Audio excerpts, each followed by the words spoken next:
Shalom teman-teman OMK, kembali lagi di acara Ngobrol Asik Muda Berbakat. Tapi kali ini yang nge-host bukan Parlin ya. Gue menggantikan Parlin karena sedang sakit.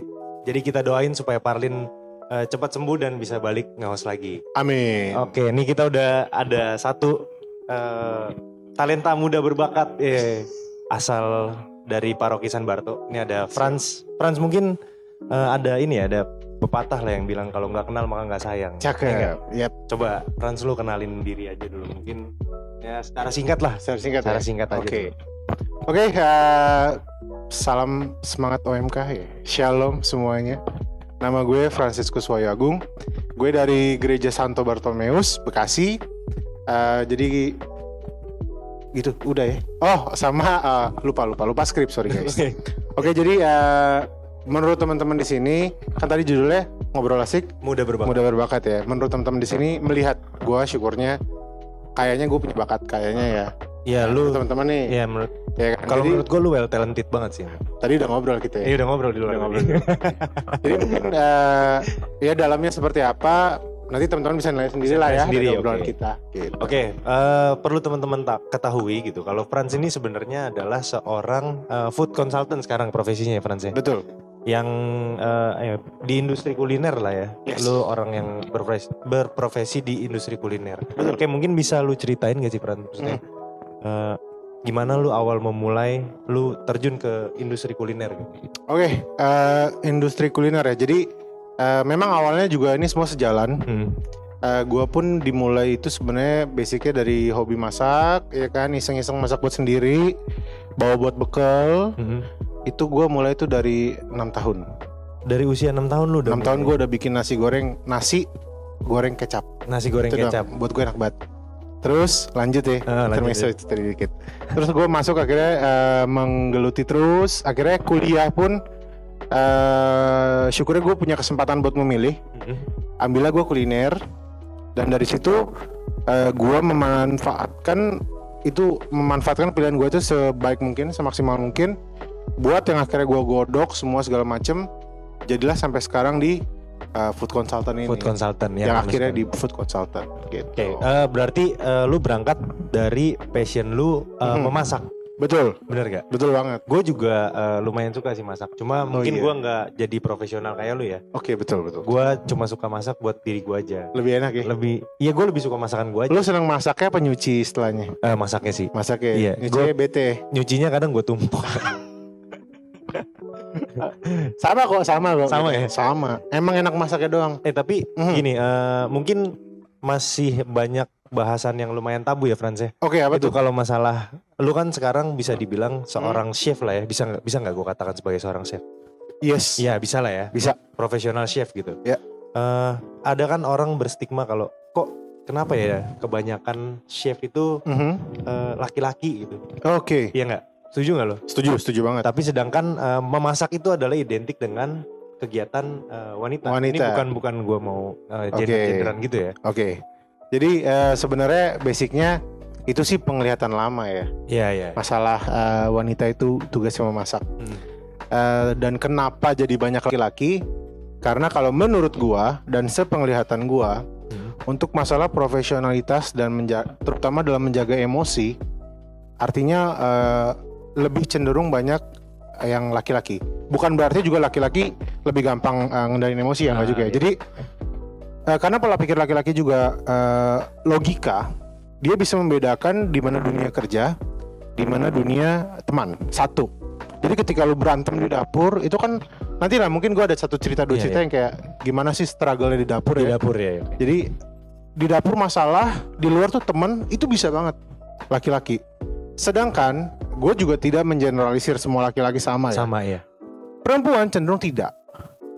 Masalahnya di dalam sampai keluar jadi masalah juga. Oh, jadi profesional sama personalnya ke bawah lah. Betul. Ya. Tapi banyak juga teman-teman perempuan, teman-teman chef yang bisa membedakan.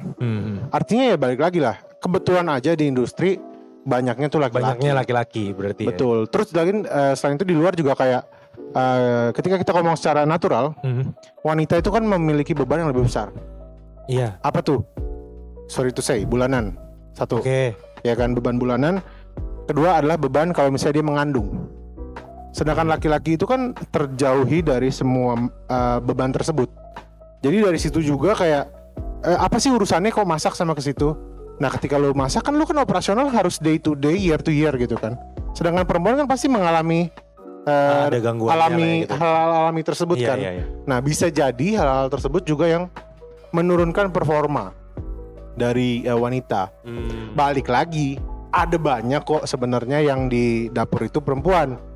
Jadi ya at the end kebetulan aja banyaknya laki-laki yang di industri. Cuman kalau kenapa banyakan laki-laki, mungkin tadi 2 poin tersebut bisa masuk ke dalam logika ya. Bisa jadi jawaban lah ya. Kurang lebihnya seperti itu. Gitu. Oke Franz, kalau gitu lu sebagai seorang profesional chef, lu tuh udah menggeluti dunia kuliner ini tuh udah berapa lama sih sebenarnya? Berapa profesional ya? Gue nanya as a profesional ya. Jadi basicnya gue memulai itu adalah ketika di 2015. Ketika itu masa kuliah gue semester 5. Itu kebetulan ada satu kelompok mahasiswa juga. Mereka udah semester akhir tuh. Mereka dari satu universitas bisnis di Indonesia, di Jakarta. Jadi mereka minta gue untuk membantu mereka idea setup satu jenis masakan. Akhirnya terbentuklah Rice Box di 2015. Konsep Rice Box berarti ya? Konsep Rice Box. Dan gue berani menjamin, gue pede, lu boleh cek di 2015 Rice Box mana yang udah ada.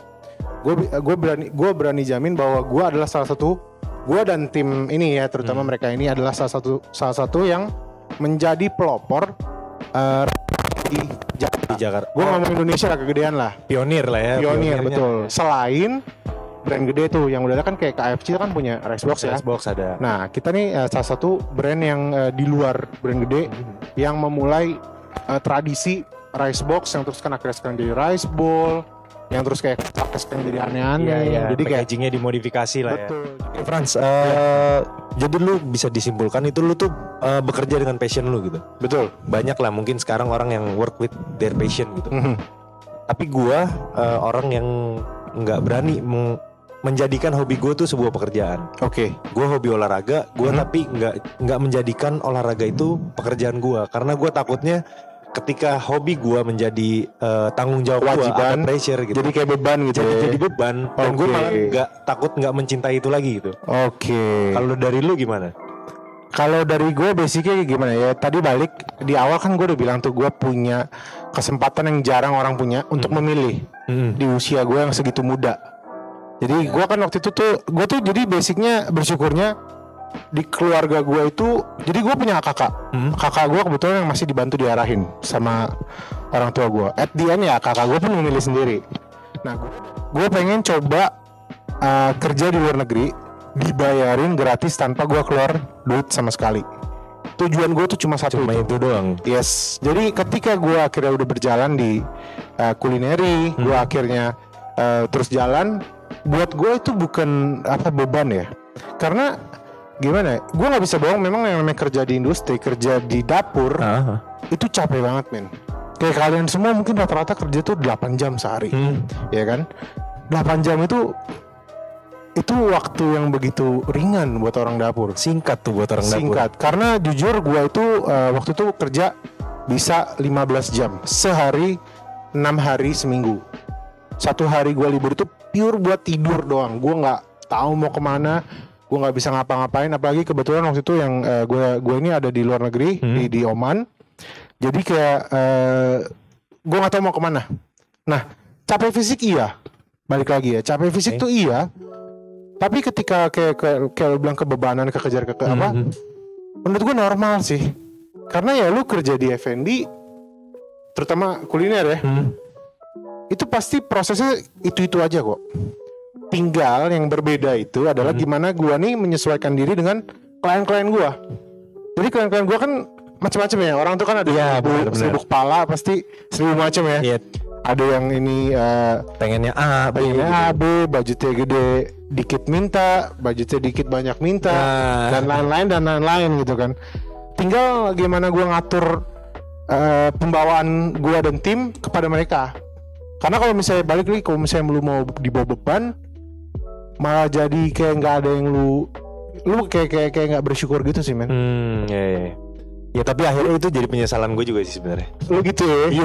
Oh kalau gue sih tidak. Enggak, maksudnya penyesalan gue akhirnya gue karena rasa takut gue. Oh, lu overthink? Iya, overthink gue tuh. Jadi gue akhirnya ya gue nggak ngejalanin hobi gue jadi pekerjaan ya. Padahal lu punya potensi. Iya, bisa dikatakan. Yang gue denger yang kita main bareng kan lu kan futsal mode dulu ya.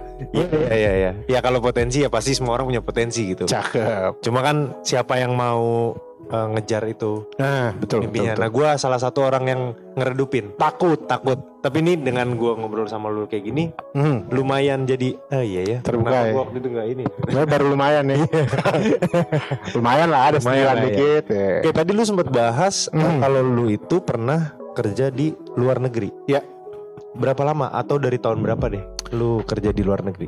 Oke, jadi balik ya karena semua tadi gue senang, gue enjoy, gue nikmatin lah. Karena basicnya sebisa mungkin ya bukan gue ngomong karena ini acara OMK ya. Sebisa mungkin gue apapun yang gue hadapin gue syukurin. Tantangan tuh gue syukurin. Masalah-masalah tuh gue syukurin. Semua hal gue syukurin. Gue nggak mau menganggap itu sebagai beban.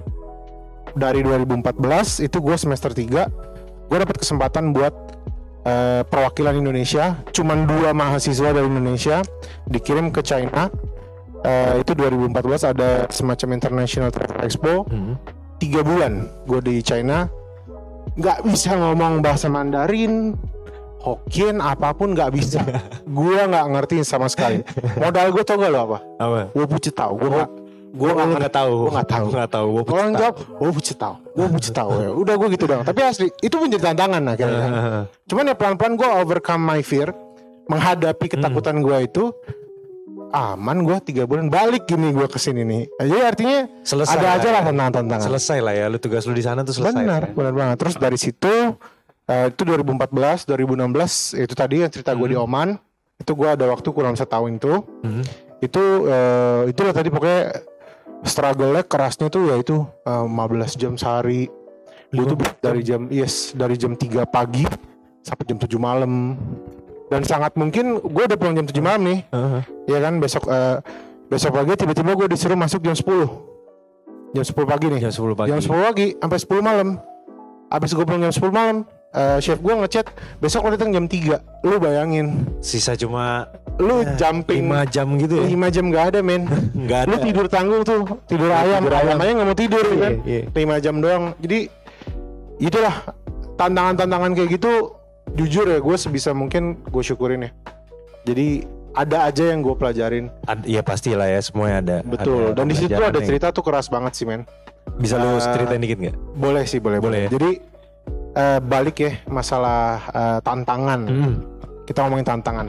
Tantangan terbesar gue itu ketika terberat gue di kuliner itu adalah sebenarnya bisa ada 2. Ada yang ketika gue menjadi operasional dapur atau ketika menjadi konsultan.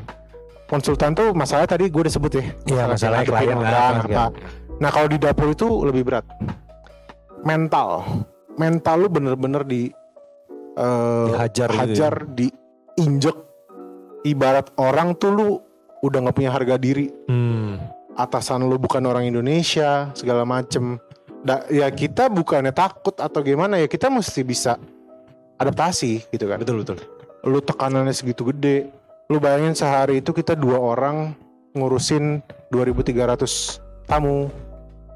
Di waktu lu di Oman tuh di 15 jam pusingan lu 2.300 tamu. Cuman 3 jam 2 orang doang. Itu salah satu doang dari hal-hal gila kegiatan orang dapur tuh segitunya. Berarti yang maksudnya ya mungkin kalau gua ngelihat profesional chef, selain gua misalnya lagi makan kemana gitu, yang dia chefnya open gitu loh, yang mereka yang masak-masak ditunjukin gitu. Iya, kurang lebih kayak gitu.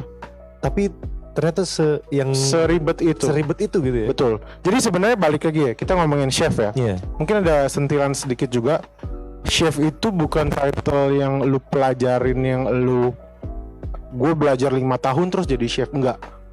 Chef itu berbeda dengan dokter. Dokter itu kan prosesnya lu sarjana kedokteran, lu harus ada koas, bla bla bla bla bla bla. Correct me if I'm wrong lah intinya. Terus lu jadi dokter. Lu sekolah lagi ambil spesialis. Dokter spesialis apa? Chef itu gak kayak gitu men. Chef itu adalah title yang di earn. Orang yang bekerja di industri tersebut bisa menyebut lu chef itu merupakan satu privilege. Kebanggaan lah, bukan privilege lah ya, kebanggaan. Pride-nya lu ya. Pride-nya benar. Jadi sebenarnya chef itu bukan sekedar masak men. Apa bedanya gue sama Tole? Ada guys, jadi nasi goreng khasnya. Nasi goreng deket sini. Itu enak banget. Kalian mesti coba kalau main ke San Barto. Iya, kalau main ke bar tuh. Iya. Dia chef. Enggak juga maksud gua. Oke, paham gua sampai di sini. Dia cook, tukang masak. Iya, iya. Ya kan.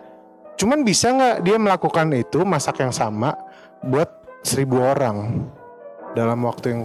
Jadi managing skills lo harus ada, preparation skills lo harus ada. Jadi chef itu bukan cuma muncul di TV, terus gue masak gitu. Ngoseng bikin tumis kangkung, terus dibilang lah gue chef ya kan. Berapi-api gitu kan. Ya kan. Oh ya, orang normal kan takut coy. Iya. Gue main api sampai kena rambut gue ketawa tadi gitu doang gue. Tapi gue kalau masak kayak gitu loh. Gua gitu ya? Biar seneng ya? Iya biar seneng gue. Karena lu tukang masak.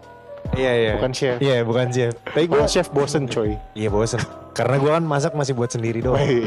Jadi intinya kurang lebih gitulah. Jadi banyak banget. Dan balik lagi ke masalah yang luar negeri. Terakhir itu gue di Belanda 3 bulan. Itu jadi ada satu restoran Indo jadi chef. Gue bilangnya kayak backup chef lah di sana. Yang balik lagi gue kerja di lingkungan baru, harus adaptasi lagi, beli bahan ke pasar pakai bahasa Belanda.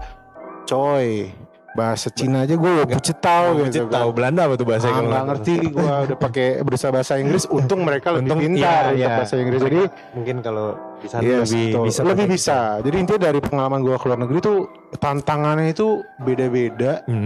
Dan kalau gue takut, gue nggak bakal keluar negeri lagi men. Dan lu nggak akan kayak sekarang gini ya, maksudnya puji Tuhannya jadi dengan posisi lu sekarang gini ya. Iya, kurang lebihnya seperti itu. Nah terus apa sih yang bikin lu akhirnya oke, gue akan terobos semua tantangan. Struggle gue mau sebesar apapun, gue akan terobos gitu. Maksudnya apa yang membuat apa gitu? Basicnya satu sih menurut gue sih. Lu itu harus bisa memposisikan diri. Kapan lu harus menjadi diri lu? Kapan lu harus menjadi kapan lu harus menjadi penjual? Kapan lu harus menjadi pembeli? Satu, itu harus bisa memposisikan diri. Jadi di saat yang bersamaan, lu juga menilai diri lu sendiri. Satu nih. Karena apa hubungannya sama gue terobos terus? Karena gue bisa menilai diri gue, wah gue nggak beres nih kayak gini. Gue mesti beresin diri sendiri. Baru gue ngeberesin orang. Ada nih contoh-contoh misalnya kayak orang bilang, saya mau makanannya murah, bahannya murah, tapi rasanya enak. Lu bayangin aja bro, murah tapi enak. Celetukan gue tuh gak apa? Ibu saya bikin Indomie ya. Murah kan? Murah, enak gak? Enak. Iya, enak ya? Bener. Enak bener, kan? setuju gue, setuju. Gak ada yang bilang Indomie gak enak kan? Setuju. Bener ya? Iya. Mereka tuh kadang gak realistis. Iya. Nah kita nih posisikan dulu diri nih. Kalau artinya kita melihat memang dia nih fokusnya seperti apa segala macam. Kalau dia juga mau kita ajak realistis, kita benturin. Bahan murah nih hasilnya dia bilang nggak enak nih. Kok rasanya biasa aja ya? Ntar gue bakal tantang balik. Bu, saya ada kecap ini enak ya bu. Namanya ini. Tapi, coba kita beli chicken powder gini. Gue nggak ngomongin harga. Nggak ngomongin harga. Abis dibikin dia bilang enak. Enak nih segala macam. Nah ini harganya segini. Ini harganya baru dia sadar. Jadi salah satu cara gue menerobos tuh tadi itu pelan-pelan gue coba ngajak mereka itu. Dan yang kedua itu menyadari bahwa yang namanya masalah itu selalu ada. Pasti. Iya kan. Dan lu tidak bisa menghindari masalah itu. Iya benar. Jangan pernah menghindar. Kalau gue bilang ya. Lu cuma numpuk masalah doang kalau lu ngindar itu. Betul. Jadi gue tidak berdoa secara langsung lah intinya. Cuma gue selalu minta, selalu berharapnya sama Tuhan. Nggak pernah gue tuh minta Tuhan, ini masalah ini tolong diselesain dong, tolong minggirin dong atau kasih gue masalah yang lain dong. Enggak. Tapi gue selalu minta ya, Tuhan, saya minta bantuanmu, dampingi dampingi gue nih, karena gue biar akrab sama Tuhan Yesus nih. Kita udah lu sekarang. Udah CS. Jadi Tuhan biar bantu gue untuk lewatin ini. Jadi gue nggak pernah mau Gue pribadi pun gue nggak pernah mau ngindarin masalah. Kalau ada masalah harus gue hadepin apapun. Karena gue yakin ya dengan begitu gue akan belajar. Karena lu nggak akan bisa berdiri kalau lu nggak jatuh. Bener. Jadi basicnya ya itulah, gue selalu menghadapi masalah gue, dan yang terpenting sih lu bersyukur aja sih terus. Bersyukur ya. Lu sakit, lu dapet duit, lu dapet yang nggak enak. Karena itu kan pengalaman juga. Iya bener, yang ngebentuk lu lah akhirnya ya. Wah, gue nggak punya duit, gue nggak bisa makan. Oh, gue tahu ini rasanya jadi orang nggak punya. Jadi kayak gitu-gitu tuh. Makanya Makanya lu bisa secara pribadi juga akhirnya bisa mengerti posisi orang juga. betul. Lu nggak gampang ngejudge. Gitu. Iya benar-benar. Gue setuju sih itu. Asli ya. Keren sih, keren. Ya. Nah terus ini, sejauh ini kan lu sudah profesional chef mungkin 2015 ya. Hitungannya dari 2015. 2015, kurang lebih 6 tahun lu menjalani profesi lu nih. Apa karya lu yang paling sangat lu banggakan gitu? Yang sangat-sangat lu, oke ini gue banget nih. Oke. Jadi basicnya gue itu senang banget Indonesian food. Iya. Makanya ketika gue bisa membuktikan itu di luar negeri terutama ya, bahwa gue bisa masak ini. Jadi kayak gue tuh dipercaya di Oman, kalau ada Asian Night, jadi kita ada kayak tematik gitu, gue akan bikin Indonesian food. Salad itu gue ubah jadi terancam, gado-gado, karedok. Serius.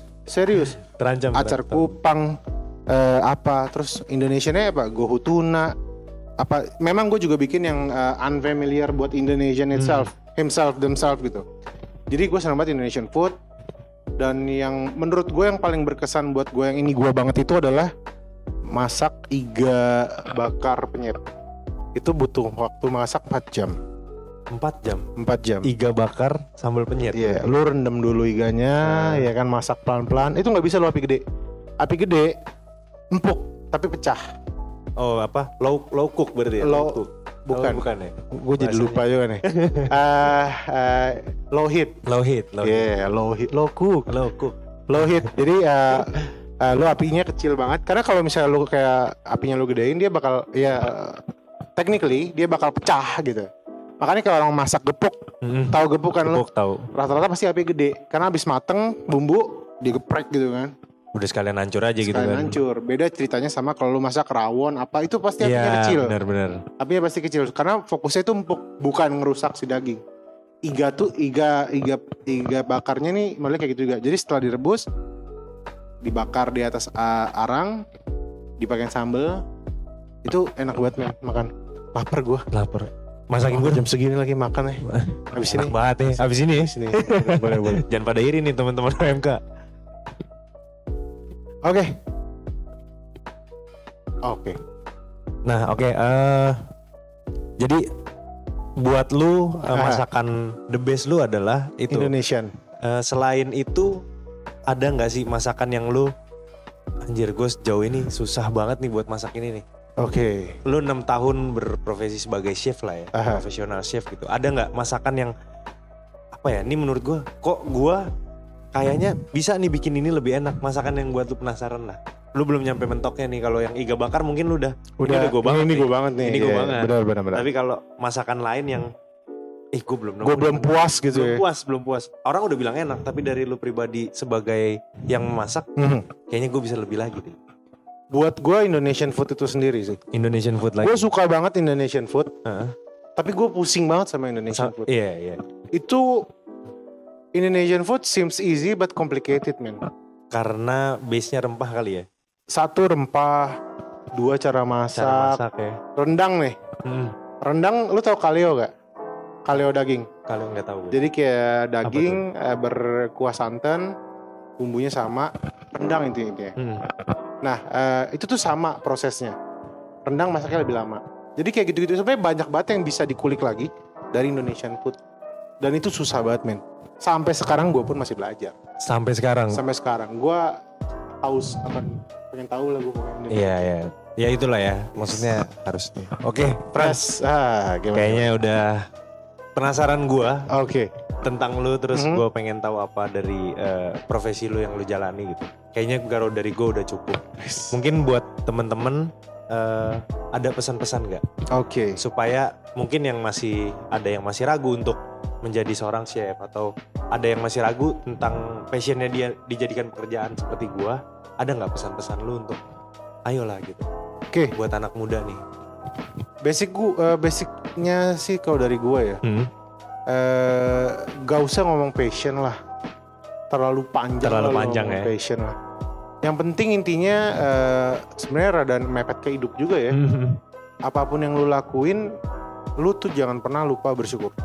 Bersyukur ya. Bersyukur satu sih. Itu yang paling itu susah bersyukur sih sebenarnya. Gue akuin, gue jarang ke gereja gue jarang cuy. Sama-sama. Selain FNB tuh Sabtu Minggu aktif, ya memang dia juga kadang ada aja lah lalu rasa males.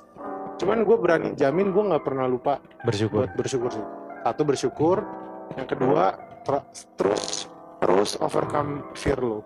Masalah itu lu terus tabrak terus. Jangan kalah sama keadaan ya. Lu jangan pernah kalah sama keadaan. Karena sekali lu kalah, besok lu ngeliat masalah lagi, masalah lu jadi 2. Bener. Lu mesti selesai dulu 1, lu hadapin masalah lu selanjutnya, abisin lagi masalah baru lagi, abisin lagi, gitu terus. Mental lu tuh bakal beda. Oke. Mental lu bakal beda. Asli. Keren. Mesti dicoba. Thank you Frans, waktunya buat ngobrol-ngobrol ya.